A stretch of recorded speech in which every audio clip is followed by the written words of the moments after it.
Martin Show. Got a great show for you tonight. I have a lot to say about that championship game. Remarkable in many ways. The best and the worst. A hot message from Nick Saban just coming across the wire as we opened the show. He's furious about the terrible officiating, and I agree.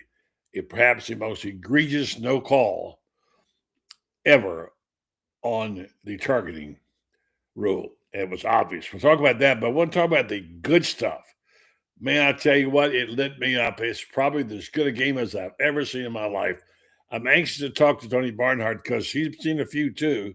We'll get his thoughts about that. But it was an amazing night, a game that had my attention all the way, and I imagine yours too, because I've already put it in my list. I got it on my list, and I've seen a lot of things, as has Tony Barnhart. And I tell you what, this is right near the top of the list. Tonight on the program, we'll have Tony. We got Peek-Wilbur joining the program. She will be here, and we will get her thoughts on a few things, including what we got going on with the football team, the basketball team playing well, and much more here on this program tonight. And good to be with you. So stand by. We're going to see if we can get our open going here, and we will come to you for the next 2 hours. Excuse me, next hour. I don't want to work an extra hour. And I want you to be sure and log on and make comments. We love your comments that you put on here, and we like to respond to them, and you get a chance to ask Tony a question as well, too. So check that out as well. Stand by. Buddy Martin Show's on the air. Tell your friends and neighbors right now. Yes, it's time again for Buddy Martin. Call him up and tell him what you're thinking. But be kind because he's doing the best he can. Better, stronger, faster. Mama says that alligators are ornery because they got all them teeth but no toothbrush. Hey, what if the voice calls while you're gone? Take a message. Bye. You ready, champ? I'm ready for this my whole life. I'm incapable of small talk. But that's why you love me, right? Kind of intimidating to be in the presence of so many great athletes.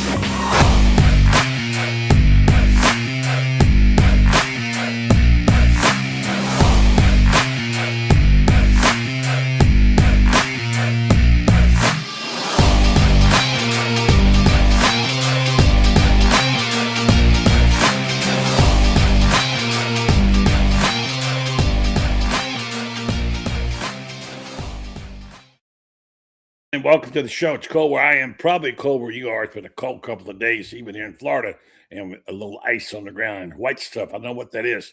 This guy's saying a little white stuff in his time, and I'm sure he got some up there. He's been busy out covering the game. The game, in my mind, the game, and it was a moment I will never forget. It was just, I was privileged to be able to watch it, let alone to be able to write about it. So let's go to the Gator Bait hotline right now and talk to my buddy Tony Barnhart. How are you, Tony? Looking good.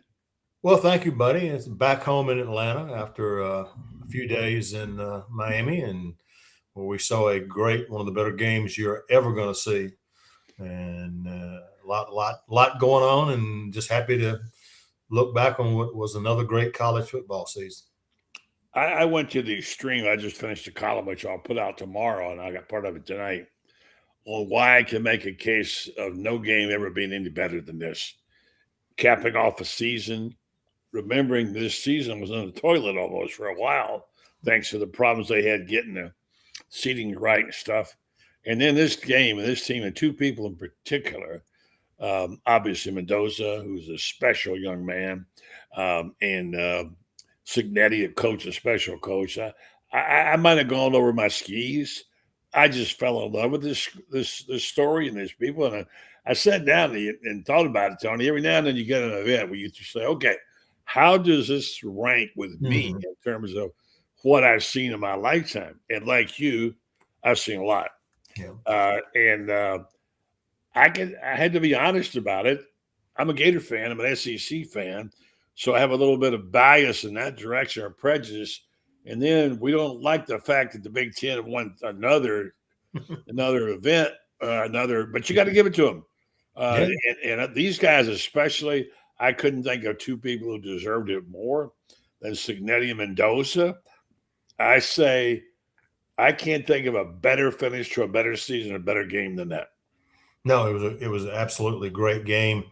I got asked several times by other media people, if it was, it counts it this way: if Indiana wins this game, goes 16-0 for the first time since in more than a century, where does that rank? Does that put them among the elite teams of all time? Obviously, it does. Now the question is, how high are you willing to go? I may let this sink in a little while, but I've said for a long, long time that the best football game I ever saw in person was USC Texas in 2005 in the Rose Bowl. Great game. I didn't see it in person. Scored the winning touchdown right there at the end.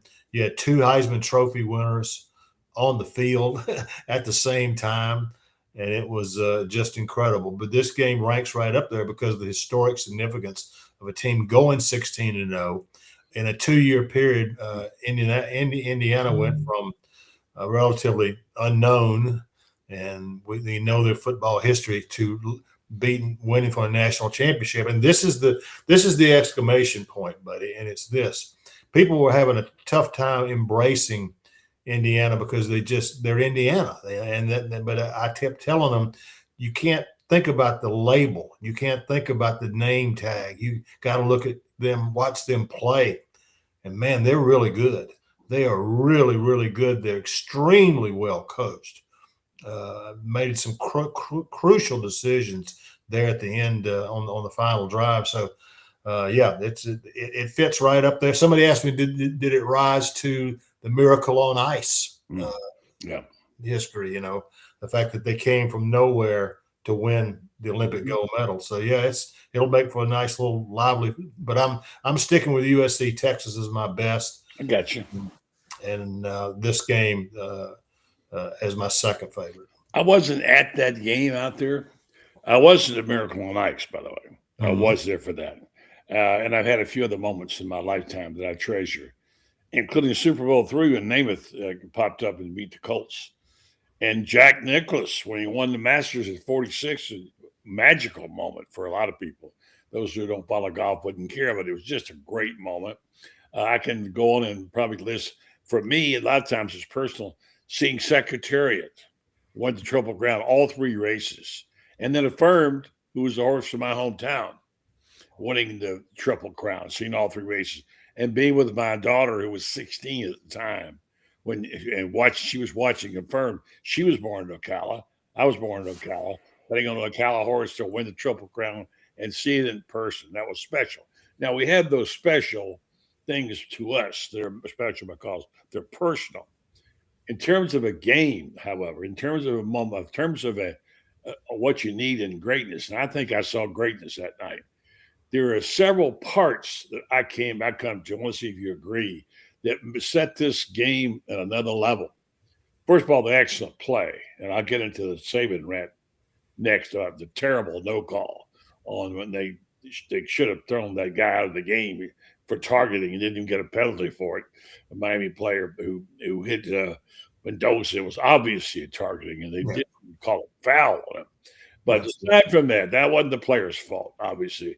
The coaches and the players. And it was a magnificent game for lots of reasons. First of all, the play that they won on.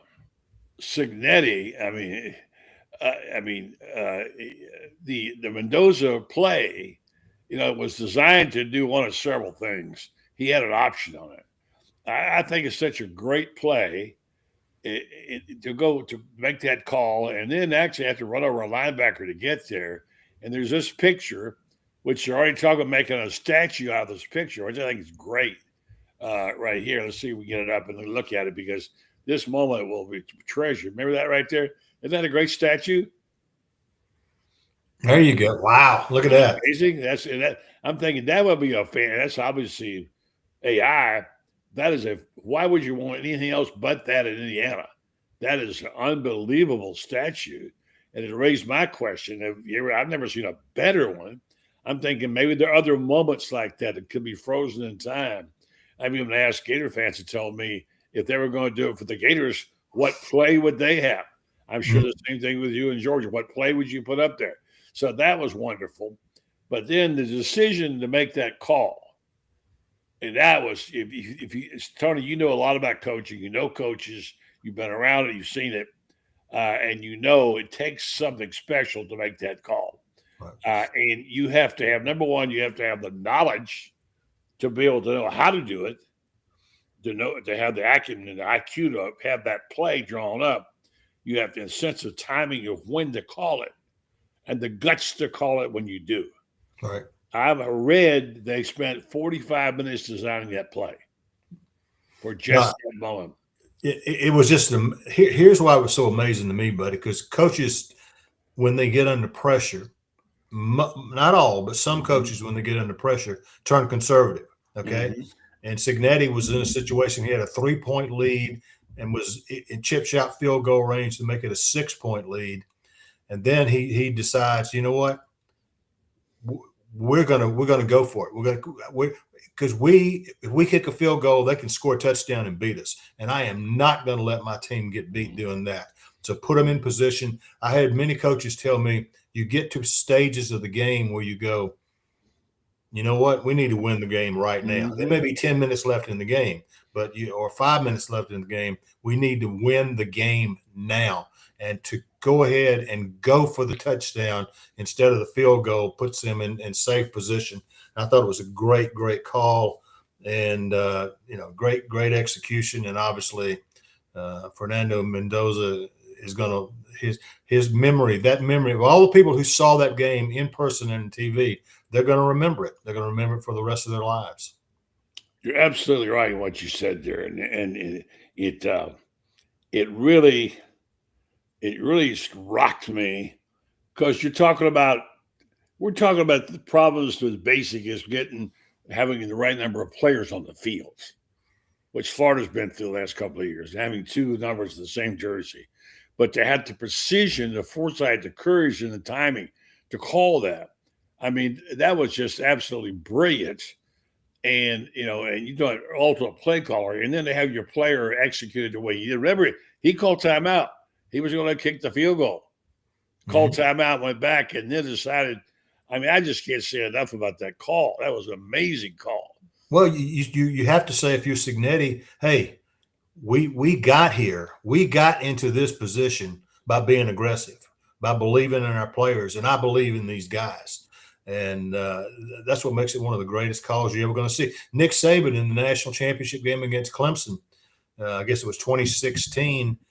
They were going back and forth, and Saban said, you know what? We need to steal a possession. We're going to need an extra possession if we're going to beat these guys. And so they had been working on an onside kick all week long. And Saban told his coaches, if we get the look we want after we score, if we get the look we want, we're going to onside kick. And he did. And they executed it perfectly. And nobody saw that coming. That's coaching, isn't it? That's coaching. Yeah. I don't want to switch over to the negative, because it's such a wonderful story. I've been beaming and glowing for 2 days.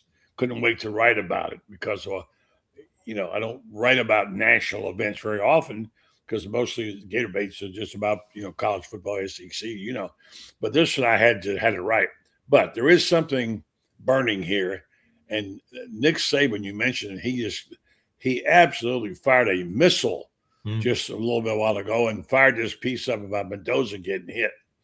And he listened to these words from him. He says, this is Nick Saban. Let me make something perfectly clear.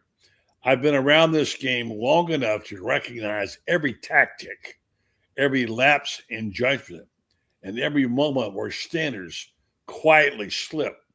But in all my years, I've never seen anything as reckless, as openly tolerated, and as disturbingly inconsistent on a championship stage of what we was tonight, meaning the other night. When a player goes for the ball, everyone recognizes it instantly. But when he abandons a play, when he launches himself at another player out of frustration, a total loss of control, that isn't instinct. That's intent. That hit 100% deliberate. Don't insult the intelligence of the fans or the integrity of the profession by pretending otherwise. And we saw what followed: the taunting, the smirks, the exaggerated celebrations, as if they'd accomplished something heroic instead of delivering a cheap shot on the biggest stage in college football. That sequence told us exactly who was the other side tonight. There's a way to win. There's a way to play this game, and that wasn't it. Wow, that's strong. That's very strong. There was a Big 12 officiating crew, and it'll be interesting to see if there's some suspensions coming down, because you just cannot. No. With 8 guys on the field, you cannot miss them. You cannot just can't. miss that. You just can't do it. And so I applaud Coach Saban for standing up, and when he talks, people listen. Yeah, and that way his voice carries a lot of weight. And so, I'm just bumfuzzled. I am absolutely amazed that maybe you miss it when in real time when it actually happens, but you saw it. Everybody saw it. The booth saw it, and just then have no call, buddy. Come on. He could have been knocked. He could have knocked out the game. Mendoza, that hit could have given him a concussion. Sure. Easily. Absolutely. Under the chin, obviously, and then that guy shoving out the game. That was brutal. And I mean, I was so mad about it, I had to calm myself down to watch the rest of the game. Yeah. And I didn't have a horse in that race. I wanted to win Indiana to win because of the storyline, but I don't know. It just, to me, was awful. Let me do this when we switch over to see I like Peek-Wilbur. Remind you folks about our good friends at Meldon Law. One other thing, got a book signing coming up this Saturday at Prestige Auto Sales in Ocala. Franz Beer will be there selling copies, autographed copies of the book, The Golden Season. I want to thank all the people who were there on yesterday. And Coach at Bank had a nice signing, number of books sold. All our friends, thanks Tom Ingram and all you team members and all the people that put that together. And then Saturday from 11 to 2, we'll have Franz signing books at Prestige Auto on Highway 200. You want to get some goodies, including that fantastic ring.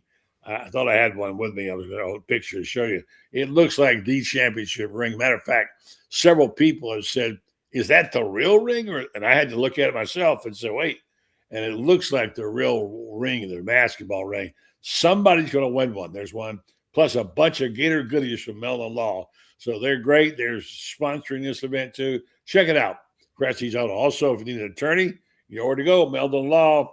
They do all kind of good stuff, including putting you with the right lawyer. Meldon Law, they won't back down.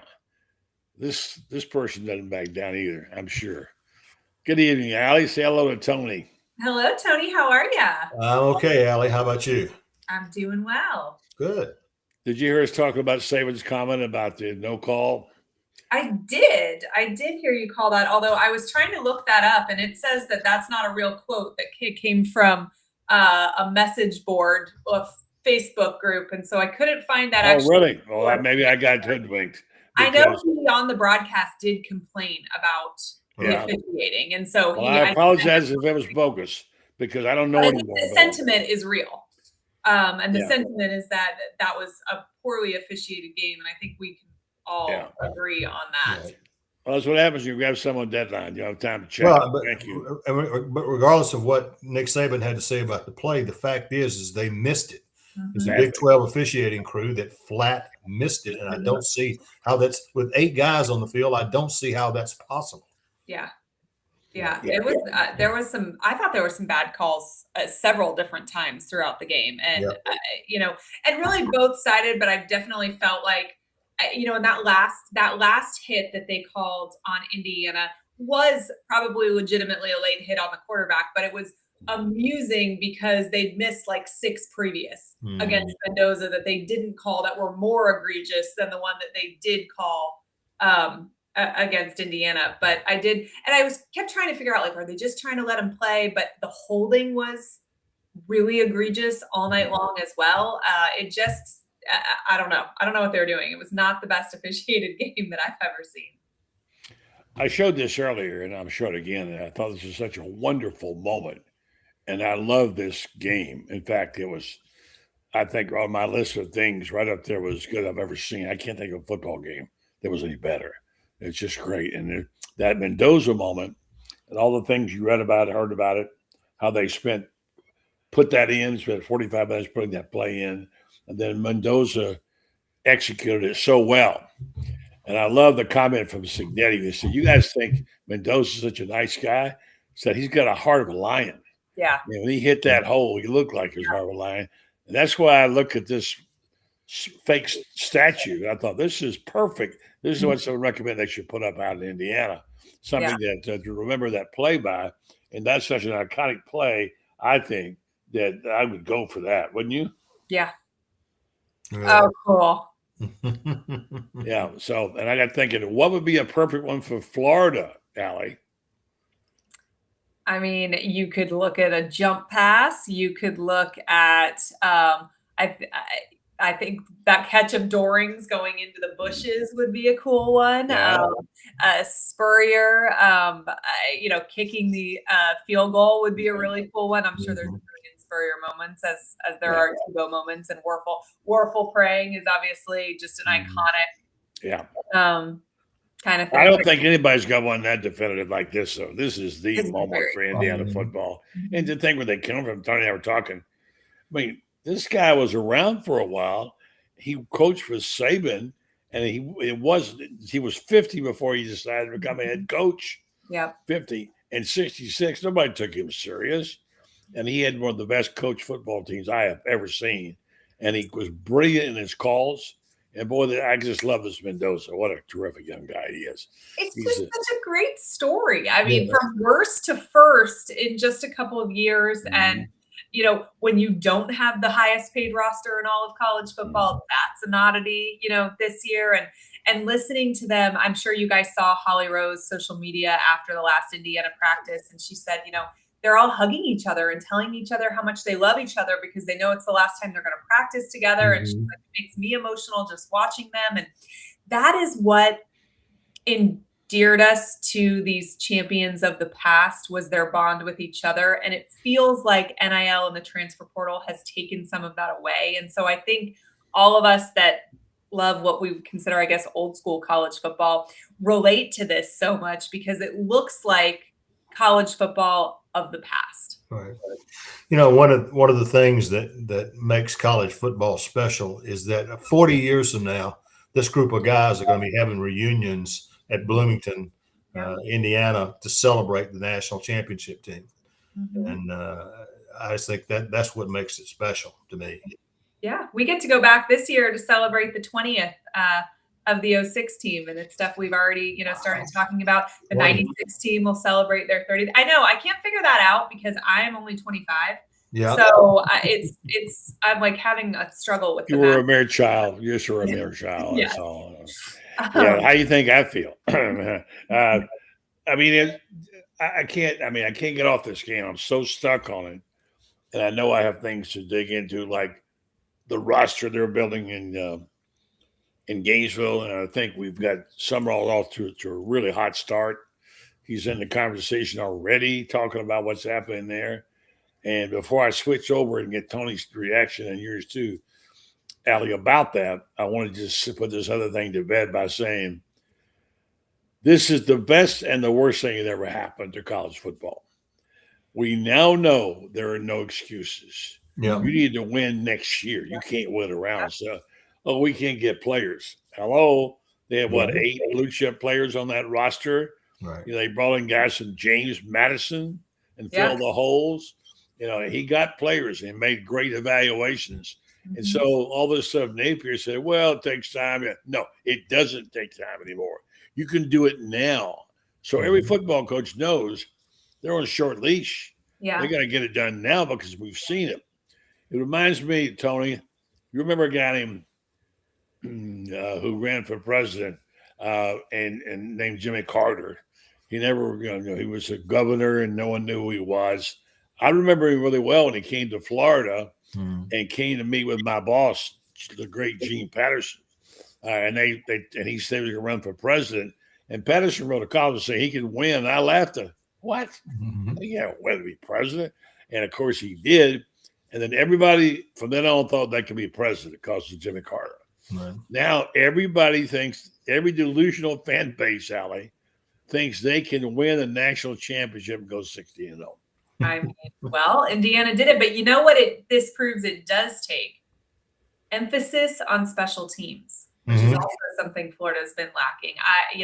That was probably the most pivotal change of the game, was that blocked punt. Actually, buddy, you will enjoy this. So my daughter Hayden, I have twin daughters that are 11, and she was wanting to go to bed, and Hadley wanted to stay up. And I'm like, you got to stay up. It's a national championship game. So the punt block happens, and Hayden's like, all right, Indiana won. I'm going to bed. I'm like, there's still so much of the game left. She goes, Dad always says, block a punt, win the game. We're going to win the game. I can go to bed now. That's right. She goes to bed. And then the next morning, my little ones come down the stairs and they're like, Mommy, who won the game? Because they had to go to bed. They're 6. And Hayden comes down. She's like, Indiana won. I'm like, you went to bed. How do you know? She goes, they blocked a punt. Did they win the game? I'm like, all right, they did. They did. Yeah. That is true. There was an old axiom that, Coach told me one time, most embarrassing thing that happen to a team is have a punt blocked. Yeah. And you usually win when you block one. That's 90% chance. That's what the stats are on that. 9 out of 10 times you win if you block a punt. Well, this is a block 6, though. They didn't just block it. They scored a touchdown at the same time. So that's probably 98%, 99%. Yeah. Block 6. See, this is just a double-edged sword.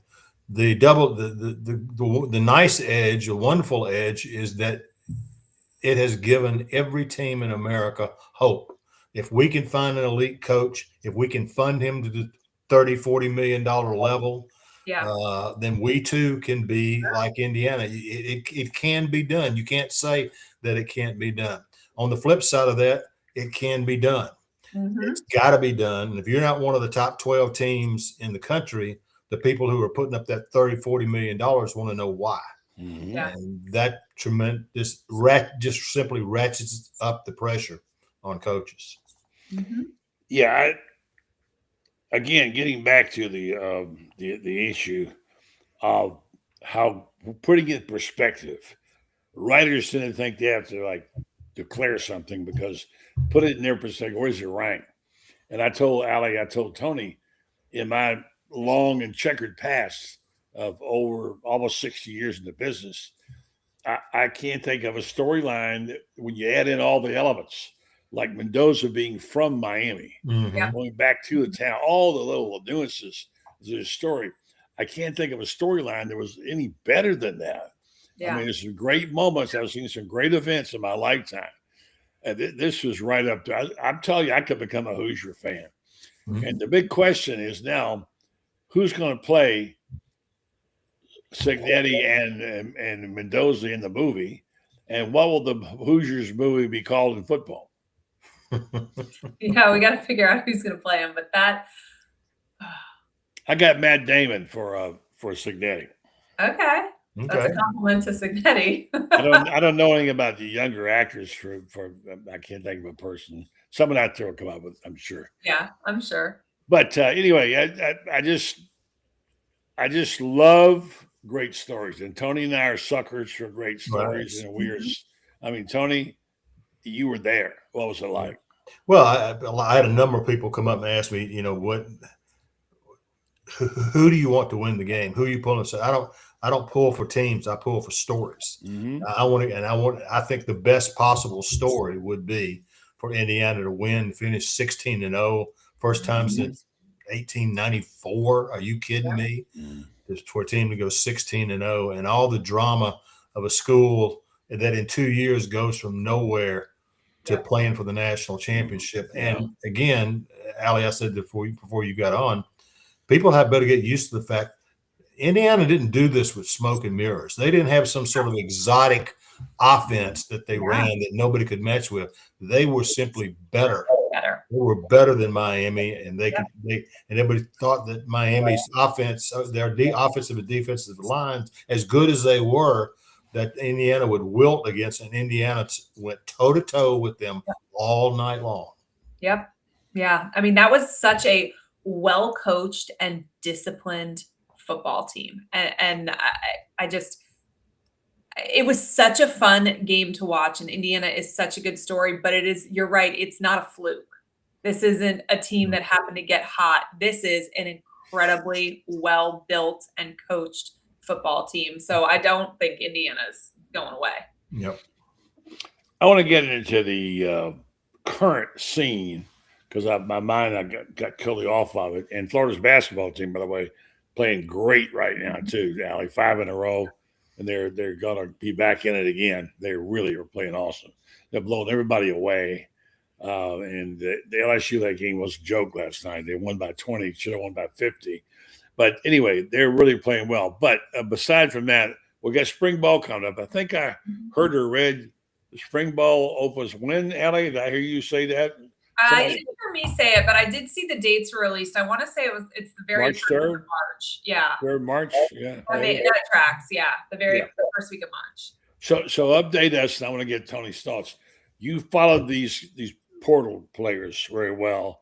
You follow them closely, and they seem to have done really well. And the get backs they got, the 5 guys they wanted, they got. Plus, they said there's 15 more they want to get. Summerall is really hitting a home run with the fans. Yeah. Tony's going around campus taking iconic pictures and posting them of places on campus. I want you to know, he is their boots on the ground. Mm-hmm. Unlike the previous guy who was passing through like a tourist, who we hardly knew. This guy is rocking it really well. And I don't know how it will translate on wins and losses, but Allie, you tell me how they doing on the players. Pretty good in the portal. I mean, I think he did really well at the portal. I think they filled some serious positions of need. Our secondary needed guys. We've picked up a whole lot of speed in the wide receiver room that was already an incredible room to begin with. But we also got some experience there, which I think pairs well with VB3 and Dallas, who are incredible studs, but also young, true freshmen going into their sophomore year. So you needed a little bit of veteran leadership in there. Picked up some offensive linemen. I think Phil Troutwine has done really, really well. I think he's taken kind of a shotgun approach with the upcoming classes too. He's like peppered the state with offers for class of 27 guys. And I think that's kind of the right approach for offensive line, right? It's so incredibly difficult to evaluate that position in particular in high school. Because a lot of teams are literally just sticking their biggest guys there and hoping for the best. And there's not a ton necessarily of technique or finesse, and it's more size based. So it is hard to hit home runs on offensive line. So I think the concept of peppering offers is smart. And I think Summerall's leash will be shorter than Napier's was with the fan base, based only on the past and the PTSD we have from the amount of time Napier told us it was going to take, and just kind of not seeing improvement year after year. And that's unfortunate for Summerall. But the fortunate thing is he's made it clear he wants to win now, not 3 years down the road. Yeah, and I think the thing is we were so anxious now. We talked about this a bunch of times about not getting in the portal 2 years ago. Mm-hmm. What was Napier thinking? He was not active in it at all. And he's signed like 25 guys. I think Napier signed 42 in 4 years. Yeah, right. That's correct. Mm-hmm. Yeah, and Tony, I don't know what you know about Troutwine, Tony. He was a great player at Florida there with Urban. They won the national championship. I read something recently where he said he brought his kids down to Gainesville. Did you read this, Allie? No. He brought his kids to Gainesville before he ever got involved with the job. And took him to the stadium and told him about his experience as a Gator and what it was like. And so he resonates. He's got the roots there. And now he's out there among them. He's already got 3 big, huge offensive linemen from Penn State. Yeah. I mean, 325-pound guys are huge. Mm-hmm. I mean, I've said for years we needed to hire Phil. It's not, and it wouldn't just be, bringing the Gator home. It's bringing one of the top offensive linemen in the country, or offensive line coaches in the country, who happens to be a Gator. Right. So, I mean, we could have saved money and done better recruiting had we done that instead of 2 offensive line coaches for previous years. Yeah. Tony, what have you heard about things like that? Have you heard Troutline's name? Or are you getting any information about how you think? I'm certainly familiar with him, but no, I haven't heard anything, guys. I am not as much in the portal as some of my colleagues are, because I've been working on a book for about 6 months now, and so I know how important it is, but I wish the Gators well on that. Yeah, that's a name you're going to hear a lot about. Alex sits up with it pretty well, and I kind of follow it in. It seems like the offensive line is starting a point of emphasis, not to mention the quarterback. Mm-hmm. They got Georgia Tech's quarterback, and I see where Mendoza, the young Mendoza, now is going to Tech. Did you see that? I did see saw that. that. Yeah. So I think the quarterback room is going to be really interesting. I think there's an air of excitement about this football team.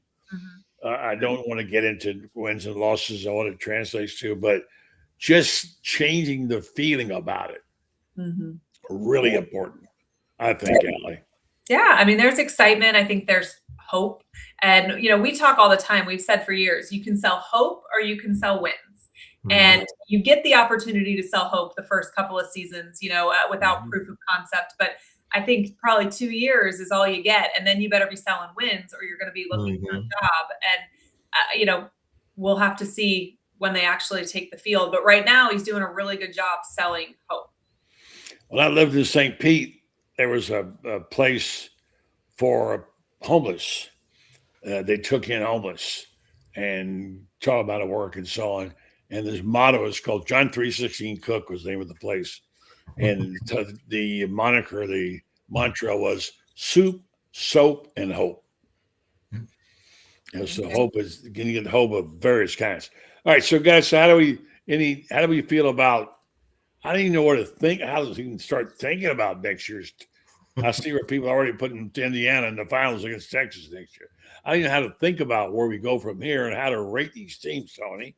Can you give me a way too early couple of teams? Well, you really can't do that simply because you don't know any idea what the roster is going to be, and you got to get that. I think you got to get that done, but you got to figure. Let's just look at the SEC. I think Georgia's got 2 straight SEC championships. They've got, and this team was, first of all, now that the season's over, I've said this more than once. This is the best coaching job that Kirby Smart has ever done with this particular team.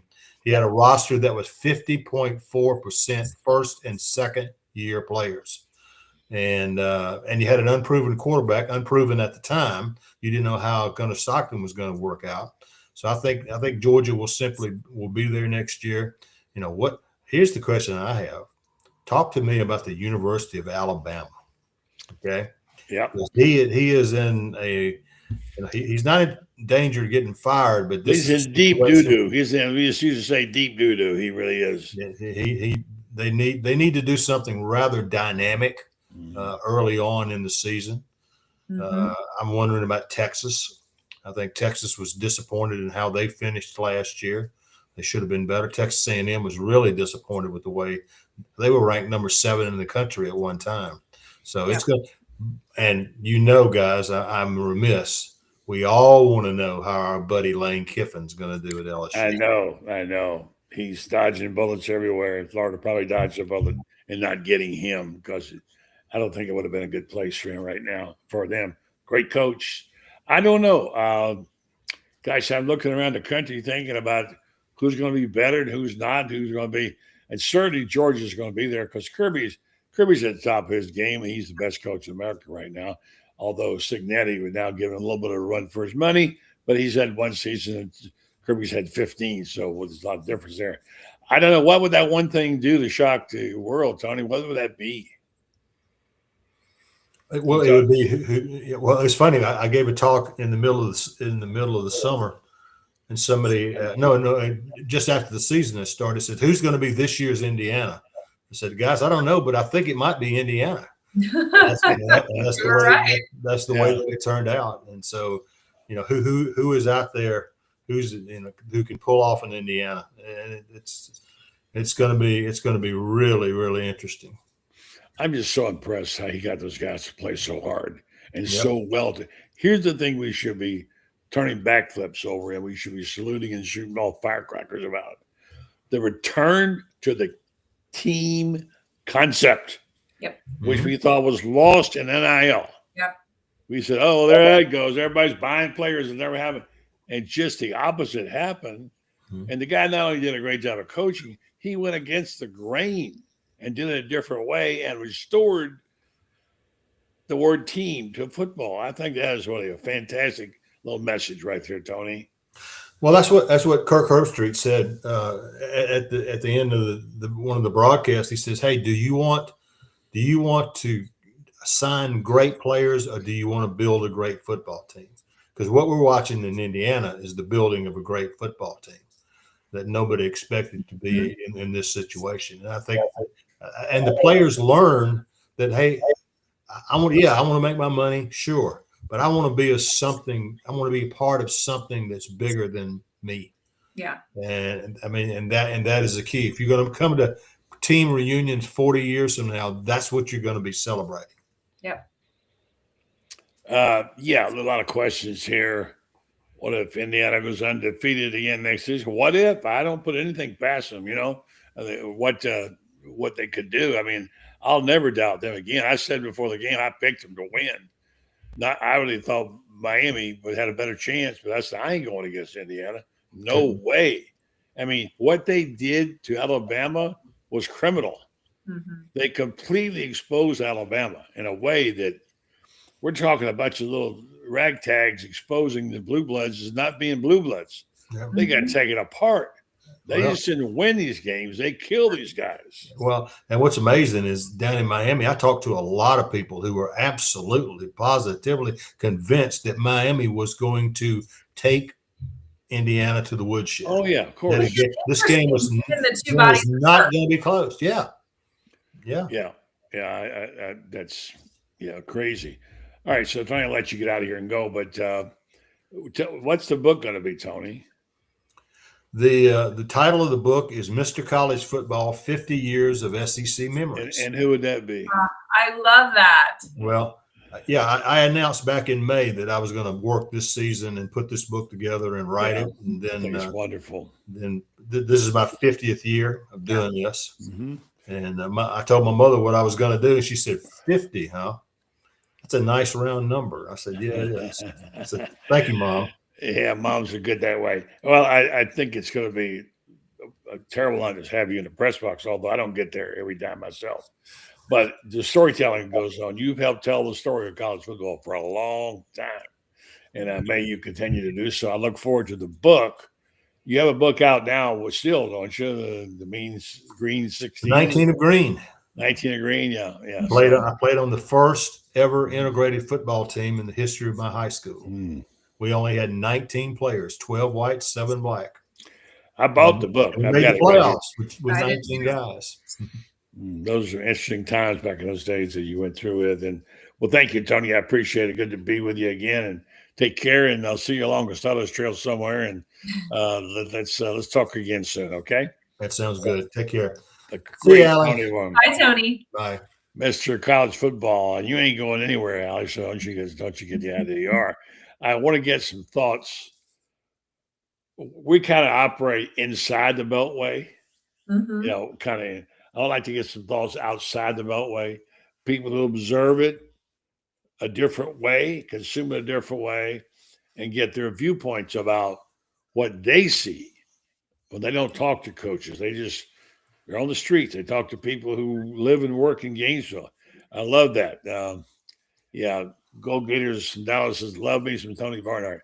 So we're going to go over and switch our good buddy who does a great job on this, Eddie Gilley, and he has a job with the Baptist, and he gets to do all this stuff, and then write some really wonderful commentary on what he sees the Gators as. Long time Gator fan, he writes it from the fan standpoint. So before I go to him, Allie,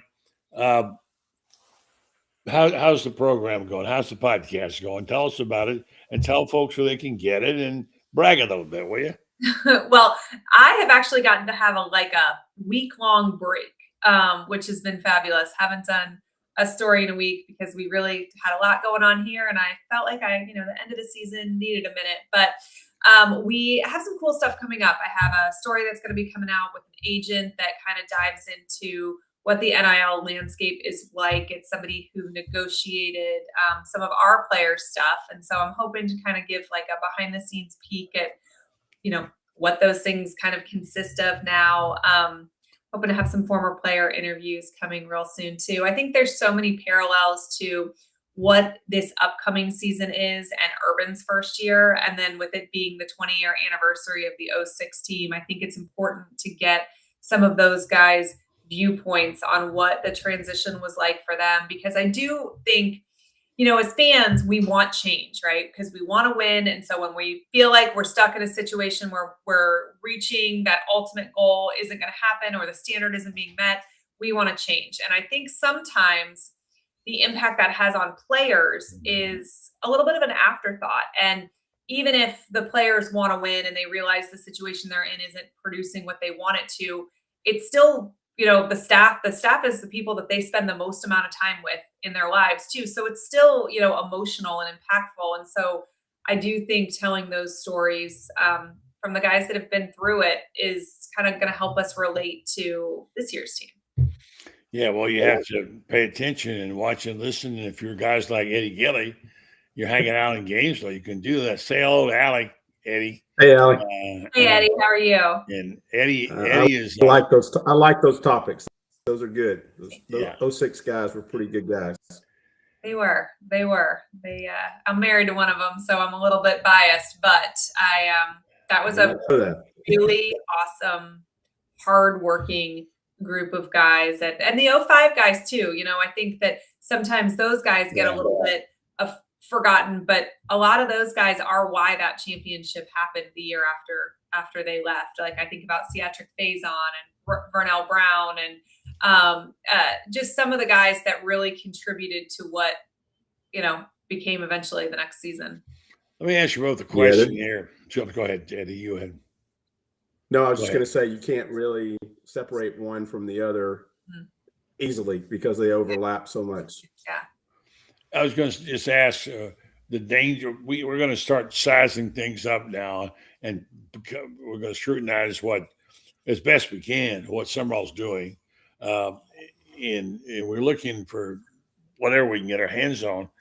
Every indication I've seen, little things, but like Tim Tebow's remark. And you expect him to be pro Florida and pro Summerall.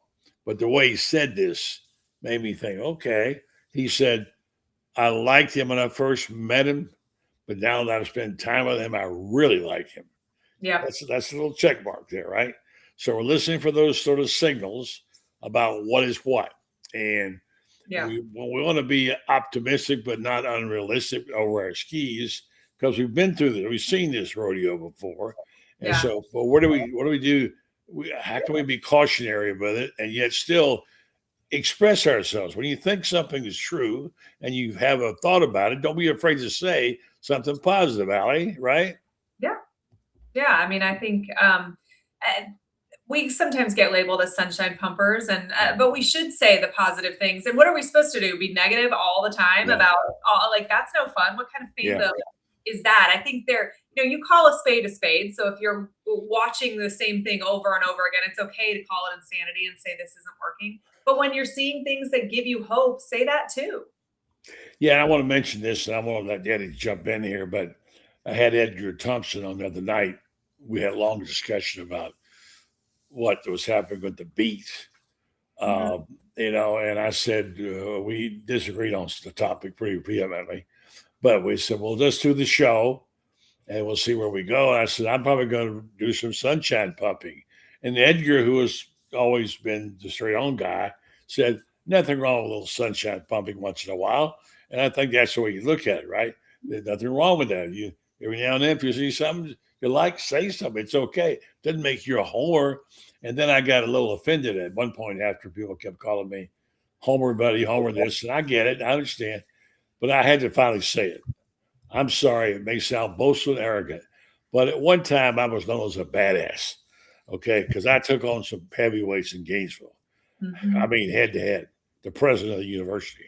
Yeah, he was calling me a liar in print, telling me I was lying about something, and I had a letter from the person to know I was remember correct. The story, yes. Yeah. So I don't mind. Yeah, I like Florida to win, but I'm not going to just let them do anything and not saying about it.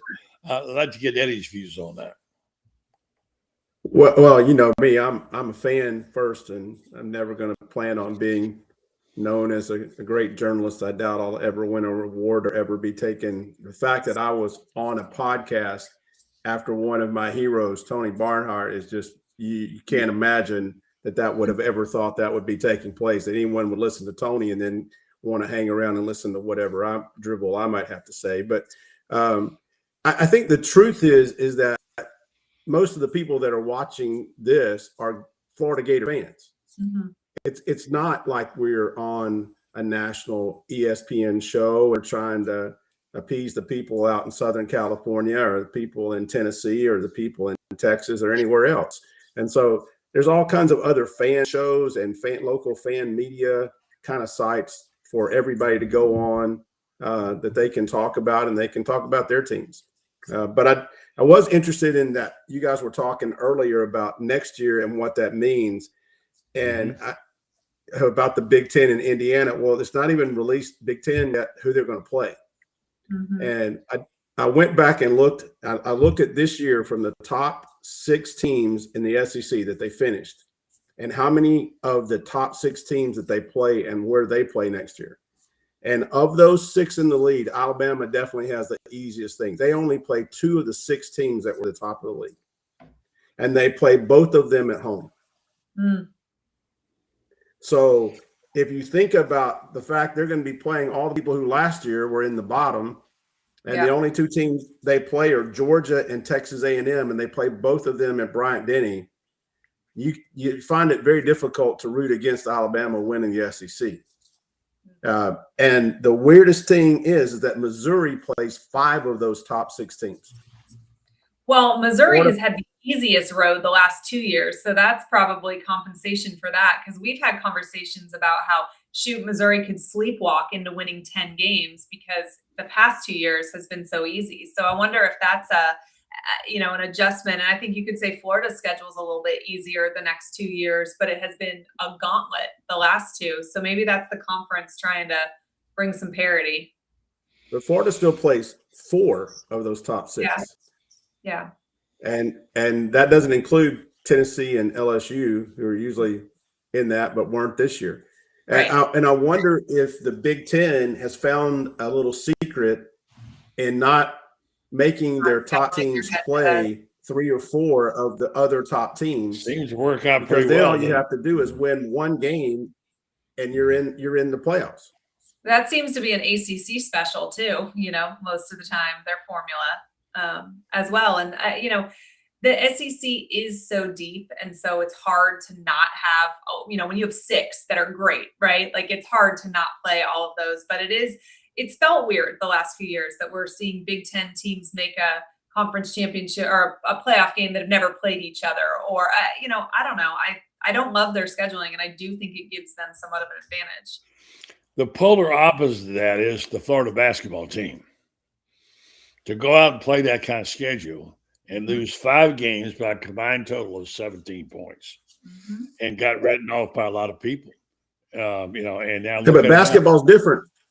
It is, but still, the fact is, it is different. But still, the fact is the same.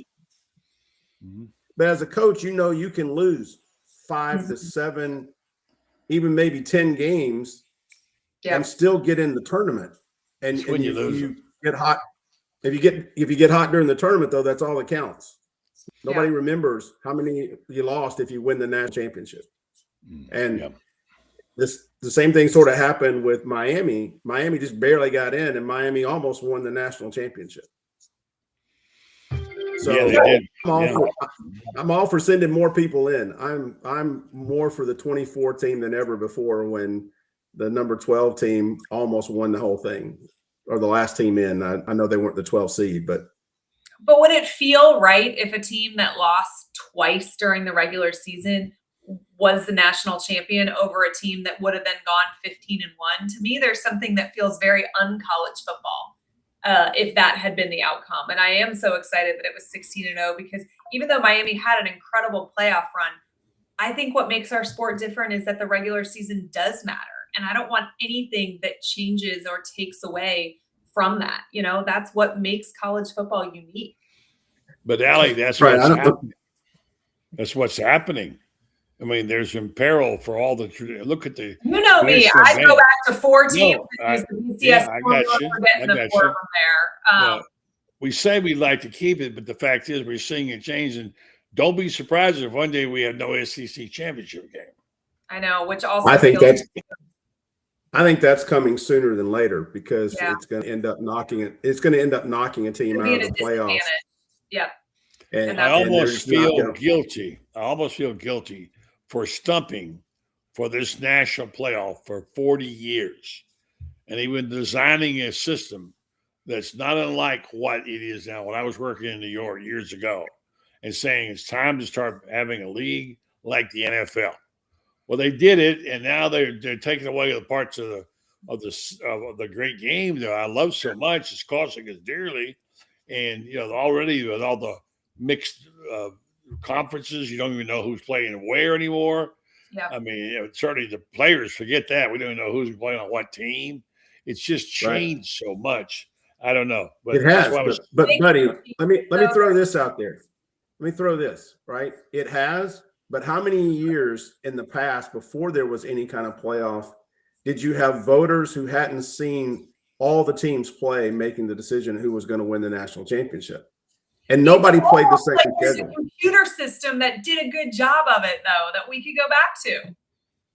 But nobody played the same schedule. Nobody played the same people. And while it's not the best team wins in a tournament format, to me, I love a tournament format because you got to win it on the field. You don't get to win it in the PR world. You don't get to win it because your conference says you're the best, and therefore you get to move up the rankings and you stay at the top 5. Well, eventually, you got to play somebody. It worked out perfectly this year. We were really lucky because it was about to go down the toilet with the way the rankings were being, where the seedings were going, and how the college football committee couldn't make up their mind. Thank you to Kirk Signetti and to Fernando Mendoza for saving the season. We'll always remember that game and not the mess that they had prior to that. So, guys, I got to go. We're out of time, but it was a great game. It was a great game. It was a wonderful game. I'll always cherish it. Glad I was able to see glad it. Miami didn't win, so I don't have to see that. I can see that. Yeah, that would have been brutal. That would have been brutal. I mean, my gosh, it's crazy. I'll tell you a little irony about the game. You look at these little nuances, small things. But the guy who had the winning interception, his name was Sharp. He's from Miami. Yep. My first wife's name was Sharp. It's a nephew. Of the guy that cost Miami a national title, right? I'm going to say that was my wife's maiden name, and she was from Miami. Okay. Sharp. That's my son's middle name, Sharp. So that's what I'm he's the nephew of the guy who had the pass interference call that cost Miami their last shot in the national championship. 6 degrees of separation is a lot up there. Thank you, Eddie. Appreciate it. Allie, great job, both of you. Thank you. Catch up, stay warm, and we'll catch up again soon. Okay. Eddie Gilley and Albert Peek-Wilbur thanked him. And also tonight, we thank Tony Barnhart of Mr. College Football for joining us.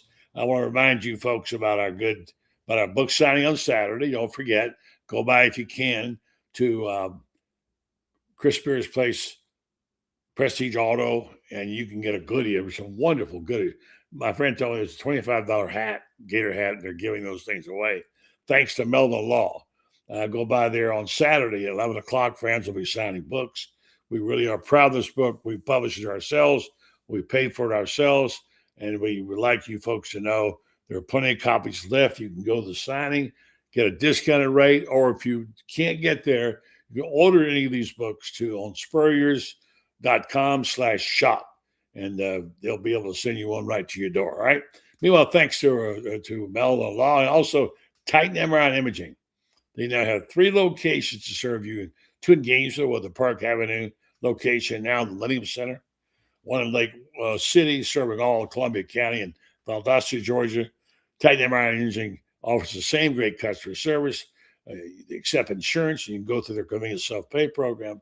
They offer MRIs, CAT scans, X-rays, ultrasounds, easy scheduling. If you can't make it during the day, they'll put you in there, and at night you can do that. And what I love about the larger MRI machines for your patient comfort. If you get claustrophobic, go there. You won't have to deal with that. No ERs, no hospitals. Coming soon to Ocala, better serve Marion County. Titan MRI Imaging is your choice. Have a good night, folks. We're back tomorrow night for our final show of the week. And we'll see how the basketball team progresses. Saturday at Auburn. It's going to be a good one. And I know that Franz will give you some great stuff. He always does. Don't forget his book. If you haven't read it, I got to tell you, it's exceptional. and you will really like it. And as we're lucky to have a guy like France who can dish it out like this. So have a good one, folks. Good night.